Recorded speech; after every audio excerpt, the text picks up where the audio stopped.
Kayitesi Alice wambaye nkarinda muri filime yitwa Umuturanyi yateguye filime nshya y'Inyenyeri y'Ibanga igaragaza urukundo ruvanze n'imigambi y'imitungo. Linda yatangaje ko ari mu myiteguro yo gushyira hanze filime ye nshyashya yise Inyenyeri y'Ibanga izibanda ku nkuru z'abantu bashakana cyangwa se babana n'abandi ariko bamwe muri bo baherenwa n'inyungu n'imigambi yo kwikubira imitungo y'abandi.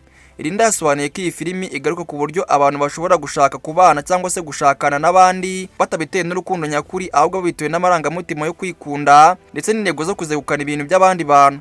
Hari ababikora batekereza ko bagenzi babo bazapfa maze bakikubira ibintu byabo mbere yuko igihe cyabo kigera. Ati filimi yanjye igaragaza uburyo umuntu ashobora gushaka ibye bwite kandi ibi bikunze kugaragara cyane mu mibanire y'abantu aho urukundo rwabaye imitwe y'ibikorwa byabo. Nk'abakobwa ndetse n'abagore tugomba kwirinda gutekereza ko abandi bazaduha ibyo dukwiye ahubwo tugomba kwishakashakira ndetse no kurengera ibyacu.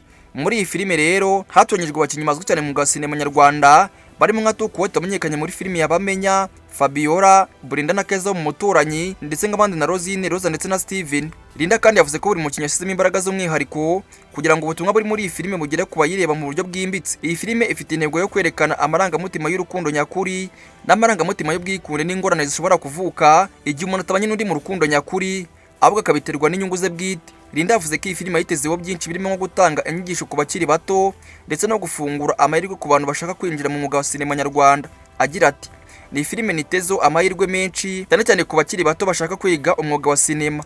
Maze imyaka myinshi muri uyu mwuga nzi neza gukora filime ifite ubutumwa kandi bukomeye. Filime y'Inyenyeri y'Ibanga itezweho gukurura benshi mu bakunzi ba sinema cyane cyane abakunda inkuru z'urukundo, ubushobozi ndetse n'ubushobozi bwo kunenga no kwirinda abantu bashaka gukoresha abandi mu nyungu zabo bwite. Ku rwego mpuzamahanga kandi hari filime zerekanye urukundo ruvanze n'inyungu z'abantu ku giti cyabo, nka filime yitwa Indecent Proposal ndetse na Gone Girl aho zerekana urukundo rushobora kwivanga n'amafaranga, imigambi yo kwihura cyangwa se gushaka inyungu za mugenzi wawe. Linda yavuze yuko Inyenyeri y'Ibanga izazana umwihariko wihariye bubakiye ku muco n'imibereho y'Abanyarwanda kandi igafasha abareba gutekereza ku mibanire yabo, gukundana neza ndetse no kumenya gukumira abantu bashaka kubakoresha ku nyungu zabo bwite. Ngahe nguko rero reka twitege iyo filime.